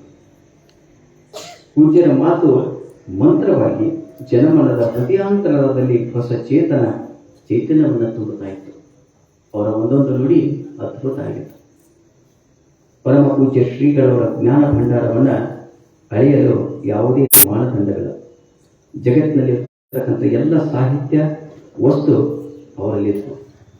ಜನಮಾನಸಕ್ಕೆ ಅರ್ಥವಾಗುವಂತಹ ಪ್ರವಚನದಲ್ಲಿ ಕಥೆಗಳನ್ನು ಆಯ್ದುಕೊಂಡು ನಿಜ ಘಟನೆಗಳನ್ನು ನಿರ್ಮಿಸುವಲ್ಲಿ, ಉದಾಹರಣೆಗಳನ್ನು ಕೊಡುವಲ್ಲಿ, ನೈಜ ಘಟನೆಗಳನ್ನು ವಿವರಿಸುವಲ್ಲಿ ಪೂಜ್ಯರ ಅದ್ಭುತ ವಾಣಿ ಎಂಥವರನ್ನು ಕೂಡ ಬೆರಗುಗೊಳಿಸ್ತಾ ಇತ್ತು. ಅಂತಹ ಪ್ರವಚನವನ್ನು ನಾವು ನೀವೆಲ್ಲ ಕೇಳಿದ್ದೀವಿ. ಅಂತಹ ಪೂಜ್ಯರು ಇವತ್ತು ನಮ್ಮನ್ನು ಅಗಲಿದ್ದಾರೆ. ಶಾರೀರಿಕವಾಗಿ ಅವರು ನಮ್ಮನ್ನು ಅಗಲಿರಬಹುದು, ಸದಾ ಅವರ ಆತ್ಮ ನಮ್ಮ ಜೊತೆ ಯಾವಾಗಲೂ ಇರ್ತದೆ. ಅವರ ದಿವ್ಯಾತ್ಮ ಸದಾಕಾಲ ನಮ್ಮ ಜೊತೆಗಿದ್ದು ಆ ಜ್ಞಾನ ಜ್ಯೋತಿ ಸದಾಕಾಲ ಬೆಳಗ್ತಾ ಇರೋದ್ರ ಮೂಲಕ ನಮ್ಮನ್ನೆಲ್ಲ ಉದ್ಧಾರ ಮಾಡ್ತದೆ. ಅಂಥ ಪೂಜ್ಯರ ಆತ್ಮಕ್ಕೆ ಪರಮಾತ್ಮ ಚಿರಶಾಂತಿಯನ್ನು ಕರುಣಿಸಲಿ ಅಂತೇಳಿ ಭಕ್ತಿಯಿಂದ ಪ್ರಾರ್ಥನೆ ಮಾಡಿಕೊಂಡು ಅವರಿಗೆ ನನ್ನ ನುಡಿ ನಮನಗಳನ್ನು ಅರ್ಪಿಸ್ತೇನೆ. ಎಲ್ಲರಿಗೂ ಧನ್ಯವಾದ.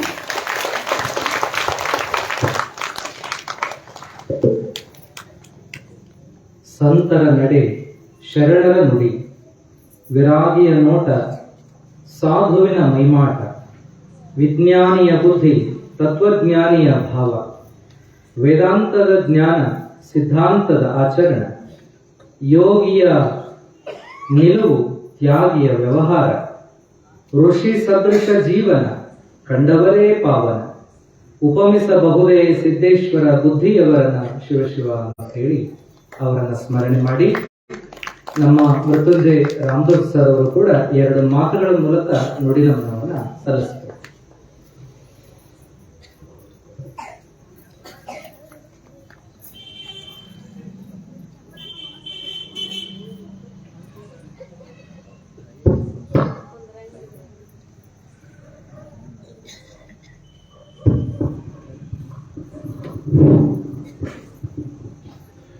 ತಪಸ್ವಿ ಶ್ರೀ ಬ್ರಹ್ಮಾನಂದ ಅವರನ್ನ ನನ್ನ ಹೃದಯ ಮಂದಿರದಲ್ಲಿ ಪ್ರತಿಷ್ಠಾಪನೆ ಮಾಡಿಕೊಂಡು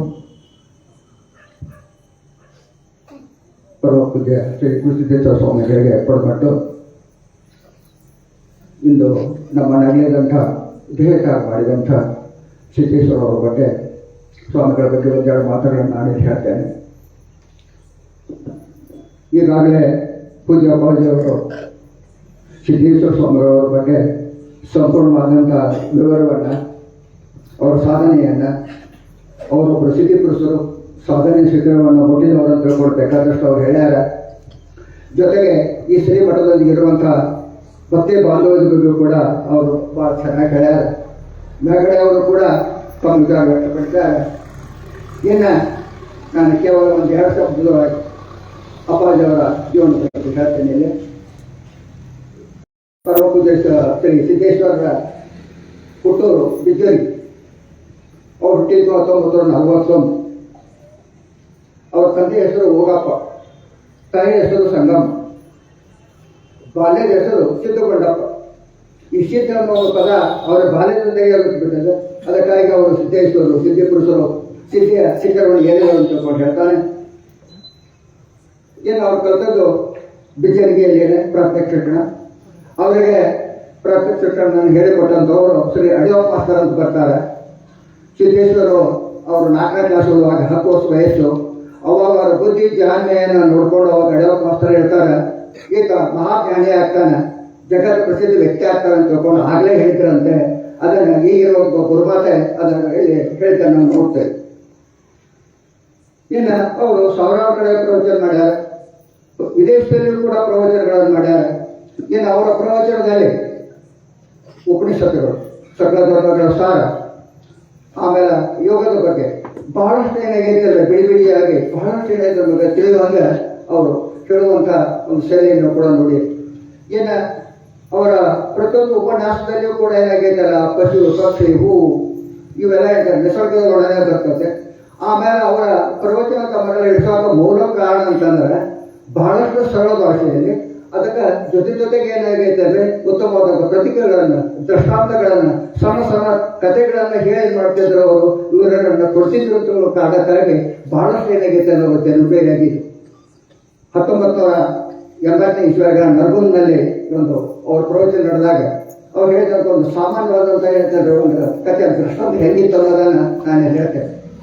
ದುಡಿಮೆ, ಯಾಕಂದ್ರೆ ಅವ್ರ ಕಾಯಕಕ್ಕೆ ಹೆಚ್ಚಿನ ಕೈಲಾಸಕ್ಕಿಂತಲೂ ಕೂಡ ಕಾಯಕಕ್ಕೆ ಹೆಚ್ಚಿನ ಮಹತ್ವವನ್ನು ಕೊಟ್ಟಂಥವ್ರು ಕೂಡ ಸಿದ್ದೇಶ್ವರ್. ಅವರು ಸಾಮಾನ್ಯವಾದಂತ ಅಂದ್ರೆ ಎಲ್ಲರೂ ಕೂಡ ನಾವು ಏನಾಗೈತೆ ಇಲ್ಲಿ ಕಾಯಕಕ್ಕೆ ಬೆಲೆ ಕೊಡಬೇಕು ಅನ್ನೋ ಬಗ್ಗೆ ಒಂದು ದೃಷ್ಟಾಂತ ಕಥೆ ಹೇಳಿದ್ರು. ಏನಂತಂದ್ರೆ ಹೆಚ್ಚಾಗಿ ಹೆಣ್ಮಕ್ಳೆಲ್ಲ ಏನಾಗೈತೆ ಅಂದ್ರೆ ಸಂಪತ್ ಶುಕ್ರವಾರ ಬಂದ ಲಕ್ಷ್ಮೀ ಪೂಜೆ ಮಾಡ್ತೇವೆ. ಎಲ್ಲರಿಗೂ ಕೂಡ ಏನಾಗೈತೆಲ್ಲ ಲಕ್ಷ್ಮಿ ಬಗ್ಗೆ ಹೆಚ್ಚಿನ ಪ್ರೀತಿ ಇರ್ತದೆ, ಹಣ ಗಳಿಸ್ಬೇಕು ಅನ್ನೋ ಒಂದು ರಾಶಿ ಇರ್ತದೆ. ಆದ್ರ ಜೊತೆಗೆ ದುಡಿಬೇಕು ಅನ್ನುವಂಥ ಮನ ಇಲ್ಲದೆ ಹೋದ್ರು ಕೂಡ ಹಣ ಮಾತ್ರ ಬೇಕು. ಅವಾಗ ಅಲ್ಲಿ ಹೇಳ್ತಾ ಒಬ್ಬ ವ್ಯಕ್ತಿಗೆ ಶ್ರೀಮಂತ ಆಗ್ಬೇಕಂತ ತಿಳ್ಕೊಂಡು ಆಸೆ ಬಂತು. ಅದಕ್ಕೇನ ಸಂಪತ್ತಿನ ದೇವತೆ ಯಾರು ಲಕ್ಷ್ಮಿ, ಅವಾಗ ದೊಡ್ಡದೊಂದು ಲಕ್ಷ್ಮಿ ಕೊಡ್ಕೊಂಡ್ಬಂದು ಹಾಕಿದ. ಆಮೇಲೆ ಆರಾಧನೆ ಮಾಡಕ್ ಶುರು ಮಾಡಿದ. ವಿಭೂತಿ ಹಚ್ಚಿದ, ಕುಂಕುಮ ಹಚ್ಚಿದ, ದೊಡ್ಡದೊಂದು ಮಾಲೆ ಹಚ್ಚಿದ, ನಮಸ್ಕಾರ ಮಾಡಿದ. ತಾಯಿ ನೀನು ಪ್ರತ್ಯಕ್ಷ ಆಗಂಗ ಒಂದು ಚಮಕ ನಮಸ್ಕಾರ ಮಾಡ್ಕೊಂಡ. 2 ದಿವಸ ಮತ್ತೆ ವಿಭೂತಿ ಕುಂಕುಮ ಮಾಲೆ ಹಾಕಿ ಮತ್ತೆ ಪೂಜೆ ಮಾಡಿದ. ಮತ್ತೆ ಮುಂದೆ ಚಮಕ ನಮಸ್ಕಾರ ಮಾಡ್ಕೊಂಡು ಹಿಂಗೆ 30 ದಿವಸ ಆದ್ರೆ ದಿವಸ ಪೂಜೆ ಮಾಡೋಣ, ಪ್ರತ್ಯಕ್ಷ ಆಗೋಣ, ಮಲ್ಕೋಣ. ಕಡೆಗೆ 31ನೇ ದಿವಸ ಆಕೆ ಲಕ್ಷ್ಮೀ ಕನಸಾಗಿ ಬಂದು ಮಲ್ಕೊಂಡಿದ್ನಲ್ಲ, ಕನಸಾಗಿ ಬಂದು ಅವಾಗ ಹೇಳಿದ್ರು, 30 ದಿವಸ ಆತ ಪೂಜೆ ಮಾಡೋಕೆ ನನಗೆ ಯಾವಾಗ ಬರಕ್ಕೆ ನೀನು ಅಂತ ಹೇಳ್ಕೊಂಡು ಕೇಳಿದ್ರು. ಅವಾಗ ಕೇಳಿದ್ರು ಲಕ್ಷ್ಮಿ, ತಮಾಡಿ 30 ದಿವಸ ಹಾಕಿ 300 ದಿವಸ ಪೂಜೆ ಮಾಡಿದ್ರು ನಾ ಏನೋ ಬರೋದಿಲ್ಲ, 7 ದುಡಿ ಅನ್ನ ನಾ ಕಿಸೆದಾಗ ಬರ್ತೇನೆ, ಕೈಗೆ ಬರ್ತೇನೆ ಅಂತ. ಅದಕ್ಕೆ ನಾವು ದುಡಿದ್ರೆ ಮಾತ್ರ ನಮಗೆ ಲಕ್ಷ್ಮಿ ಹೊಡಿತಾರೆ. ಹೊರತಾಗಿ ಕೇವಲ ಏನಾಗೈತೆ ಅಂದ್ರೆ ನಾವು ಪೂಜೆ ಪುರಸ್ಕಾರ ಮಾಡಿ ಕರೆದ್ರೆ ಎಂದೂ ಬರೋದಿಲ್ಲ. ಅದಕ್ಕೆ ಮೊಟ್ಟ ಮೊದಲು ನಮಗೆ ಏನಾಗೈತೆ ಅಂದ್ರೆ ಏನಾದರೂ ನಾವು ಸಾಧನೆ ಮಾಡಬೇಕಾಗಿತ್ತು, ಪಡ್ಕೋಬೇಕಾಗಿತ್ತು ಅಂತಂದ್ರೆ ನಾವೇನಾಗೈತಲ್ಲ ಕಾಯಕ ಮಾಡಬೇಕು ಅನ್ನೋದು ಅಂತ ಅವರು ಸಿದ್ದೇಶ್ವರ ತಮ್ಮ ಪ್ರತಿಯೊಂದು ಪ್ರವಚನದಲ್ಲಿ ಕೂಡ ಈ ಮಾತನ್ನು ಅವ್ರು ಹೇಳ್ಕೊಂತಾರೆ. ಮುಂದೆ ಏನ ಅವರು ಬಹಳಷ್ಟು ನಮ್ಗೆ ಯಾಕೆ ಹಚ್ಚಿರ್ತಾರೆ ಅಂದ್ರೆ ನಡೆಯೋದೇ ಒಂದಾಗಿ ಶಿವಸಾದ ಜೀವನ ನೋಡಿ. ಬೇಕಾದಷ್ಟು ಅವರಿಗೆ ರೇಷ್ಮೆ ಬಟ್ಟೆ ಯಾರೋ ಕೊಟ್ಟು ಕೂಡ ಬೇಕಾದ್ರೂ ಕೊಟ್ಟು ಅವರು ಸ್ವೀಕಾರ ಮಾಡ್ತಾ ಇರಲಿಲ್ಲ ನೋಡಿ. ಜೀವನದ ಕೊನೆಯವರೆಗೂ ಇರುವಂತವ್ರಿಗೆ 2 ಜೊತೆ ಬಟ್ಟೆ ಸಾಕಂತಿದ್ರು. ಆ ನಂತರ ಏನಾಗಿದ್ದಾರೆ ಅವರ ಅಂಗಿಗೆ ಕಿಸೆನೇ ಇರಲಿಲ್ಲ, ಕಿಸೆನ ಹೊಲಿಸಲೇ ಇಲ್ಲ, ಅವ್ರು ಬ್ಯಾಡ ಅಂತಿದ್ರು. ಆಮೇಲೆ ಇವರು ಪರದೇಶಕ್ಕೆ ಹೋದ್ರು ಕೂಡ ಏನಾಗೈತೆ ಅಂದ್ರೆ ಒಂದು ಸುಟ್ಟೆ ಭಾಳ ಒಂದು ಚೀಲ, ಅದರಾಗ ಏನೈತೆ 2 ಜೊತೆ ಬಟ್ಟೆ, ಒಂದು ಲುಂಗಿ, ಆ ನಂತರ ಒಂದು ರುದ್ರಾಕ್ಷಿ ಮಾಲೆ, ಆ ನಂತರ ಒಂದು ವಿಭೂತಿ ಉಂಡಿ, ಒಂದು ವಿಭೂತಿ, ಒಂದು ರುದ್ರಾಕ್ಷಿ ಮಾಲೆ, ಜೊತೆಗೆ ಏನಾಗೈತೆ ಅಂದ್ರೆ ಒಂದು ಸೂಜಿ, ಒಂದು ದಾರದ ಉಂಡಿ. ಪರದೇಶಕ್ಕೆ ಹೋದ್ರು ಕೂಡ ಅಷ್ಟೇ. ಯಾಕಂದ್ರೆ ಅವರು ತಮ್ಮ ಬಟ್ಟೆ ಹರಿದ್ರೆ ತಾವ ಏನಾಗೈತೆ ಅಂದ್ರೆ ತಾವ ರಿಪೇರ್ ಮಾಡ್ಕೊಂಡ್ರೆ ಹೊರತಾಗಿ ಬೇರೆಯವ್ರ ಕಡೆ ಕೊಡ್ತಿದ್ದೇನೆ.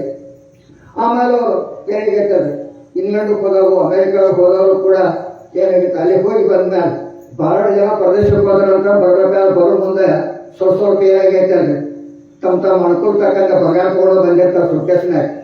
ಅಲ್ಲಿ ಬಂದ್ಕೊಂಡು ಏರ್ಪೋರ್ಟ್ನಾಗ ಚೆಕ್ ಮಾಡ್ತಾರೆ. ಚೆಕ್ ಮಾಡಿದಾಗ ಅವಾಗ ಅವರು ಏನಾಗೈತೆ ಅವ್ರು ಚಿರಾತಗ ನೋಡಿದಾಗ ಮತ್ತೆ ನೆಮ್ಮದ ಪ್ರಕಾರ ಮಾಡಲೇಬೇಕಾಯ್ತದ ನೋಡಿದಾಗ ಅವ್ರ ಇದ್ರಾಗ ಕೇವಲ ಏನಾಗೈತದೆ ಒಂದು ಜೊತೆ ಬಟ್ಟೆ, ಒಂದು ಲುಂಗಿ ಇತ್ತು, ಒಂದು ಯುವದು ರುದ್ರಾಕ್ಷಿ, ಮತ್ತೊಂದು ಏನೂ ಇರಲಿಲ್ಲ ಲೆಕ್ಕ ಹಾಕಿ. ಅದಕ್ಕೆ ಇಷ್ಟೊಂದು ಏನಾಗೈತೆ ಅವರು ನೆರವುಗಳು, ನಿಷ್ಠಾಮಿಗಳು ಬಹಳಷ್ಟು ಏನಾಗೈತಲ್ಲ ಏನೇನೋ ಬೇಸರಾಗುವಂತಹ ಮಹಾನ್ ವ್ಯಕ್ತಿ ಆಗಿದ್ರು. ಇನ್ನು ಜೊತೆಗೆ ಏನಾಗೈತಲ್ಲ ಅವರಿಗೆ 6 ಭಾಷೆಗಳು ಬರ್ತಿತ್ತು. ಕನ್ನಡ ಬರ್ತಿತ್ತು, ಹಿಂದಿ ಬರ್ತಿತ್ತು, ಸಂಸ್ಕೃತ ಬರ್ತಿತ್ತು, ಮರಾಠಿ ಬರ್ತಿತ್ತು ಮತ್ತು ಪರ್ಷಿಯನ್ ಹಾಗೂ ಇಂಗ್ಲಿಷ್. ಹೀಗಾಗಿ ಏನಾಗೈತಲ್ರಿ ಅದೇ ನಿರರ್ಗಳವಾಗಿ ಮಾಡ್ತಾ ಇದ್ರು.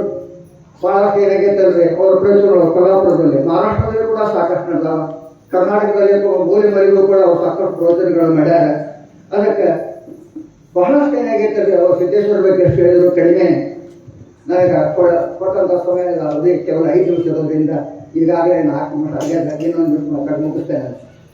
ಇವತ್ತು ನೋಡ್ರಿ ಅಪ್ಪಾಜಿ ಇವರು ಕೂಡ 4 ದಿವಸ ಹೋಗ್ಯಾರ, ಇವತ್ತು ಹೋಗ್ಯಾರ.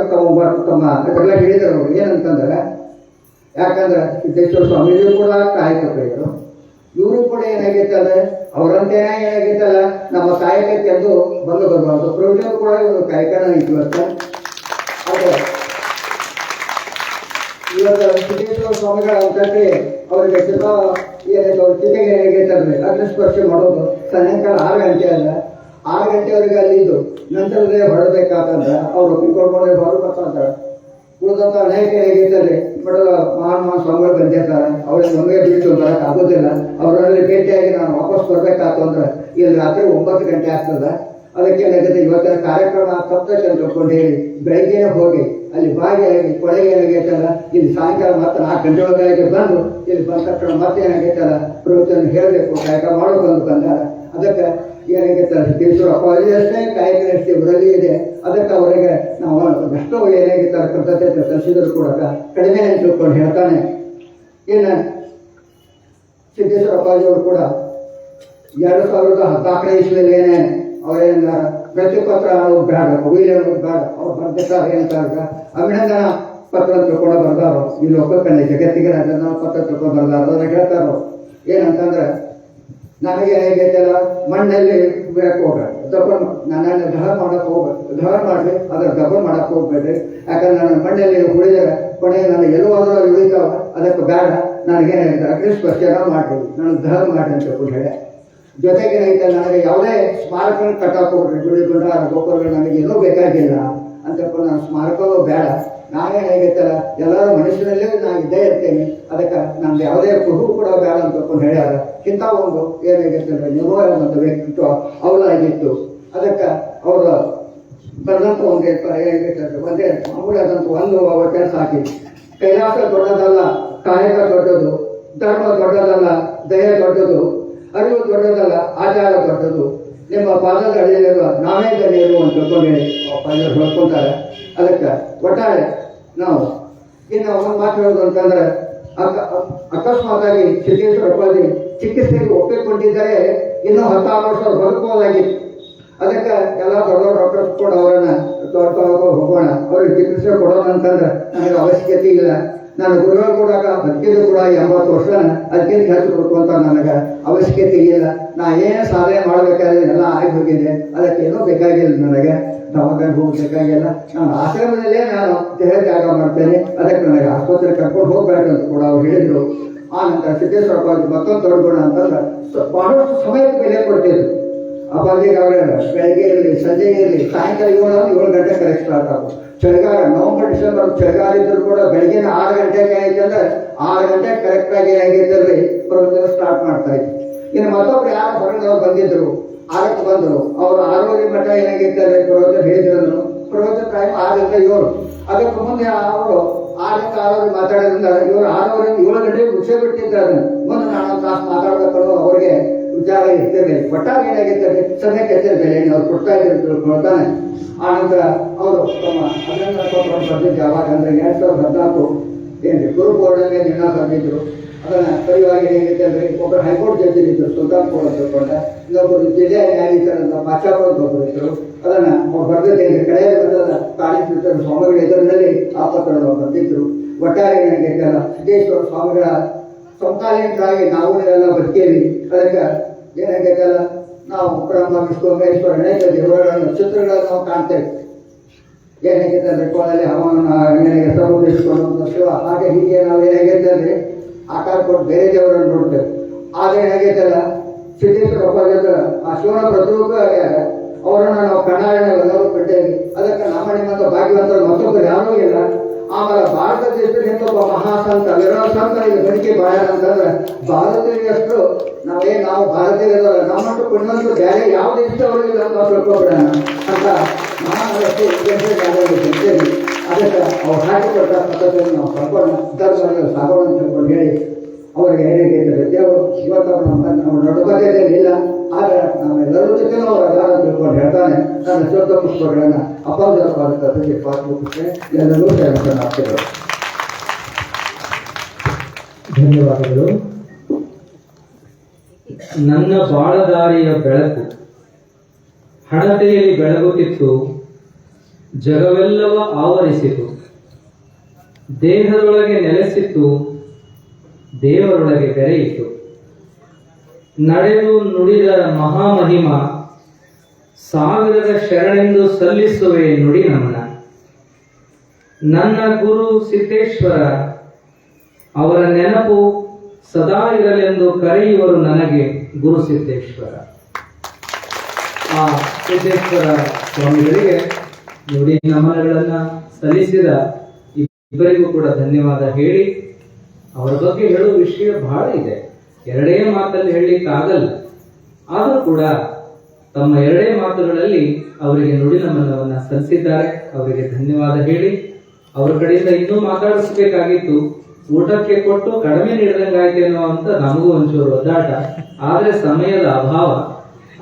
ಮತ್ತೆ ನಿಮ್ಮನ್ನ ನಾವು ಕರೆಸಿ ಮಾತಾಡಿಸ್ತೇವೆ ಅನ್ನುವಂತಹ ಮಾತು, ನೀವು ನಮ್ಮವರೇ ಇದ್ದೀರಿ. ಆದ್ರೆ ಒಂದು 5 ನಿಮಿಷ ಇವತ್ತು ನಿಮ್ಮ ಸಮಯವನ್ನು ತಗೊಳ್ತಾ ಇದ್ದೀವಿ. ಅವರ ಬಗ್ಗೆ ಒಂದೆರಡು ವಿಡಿಯೋ ಚಿತ್ರಗಳನ್ನು ತೋರಿಸುವ. ಅವರಿಬ್ರು ಸರ್ ದಿನ ಬಂದಿಲ್ಲ, ಹಂಗಾಗಿ ಅವ್ರಿಗೆ ಗೊತ್ತಿಲ್ಲ. ಪ್ರವಚನವನ್ನ 7:10ಕ್ಕೆ ಮುಗಿಸಿ 7:10ರಿಂದ ನಾವು ಒಂದು ದಿನನಿತ್ಯ ಒಂದು ಒಳ್ಳೆ ಕೆಲಸ ಮಾಡ್ತಾ ಇದ್ದೀವಿ. ಜನಜಾಗೃತಿಗಾಗಿ ಮಣ್ಣಿನ ರಕ್ಷಣೆ ಬಗ್ಗೆ ಒಂದು ದಿವಸ ತೋರಿಸಿದ್ದೇವೆ, ಕನ್ನಡ ನಾಡಿನ ಬಗ್ಗೆ ಒಂದು ದಿವಸ ತೋರಿಸಿದ್ದೇವೆ. ಆ ನಂತರದಲ್ಲಿ ಮಣ್ಣಿನ ಬಗ್ಗೆ, ನೀರಿನ ಬಗ್ಗೆ ಜಾಗೃತಿ ಮೂಡಿಸುವಂತದ್ದನ್ನ ತೋರಿಸ್ತಾ ಇದ್ದೇವೆ. ಅದೇನು ಟೈಮ್ ಪಾಸ್ ಅಲ್ಲ, ಅದು ಜನಜಾಗೃತಿಯ ಕಾರ್ಯ. ಅದು ಎಲ್ಲರಲ್ಲೂ ಒಂದು ಒಳ್ಳೆಯ ವಿಷಯವನ್ನ ಬಿತ್ತರಿಸುವಂತ ಕಾರ್ಯ.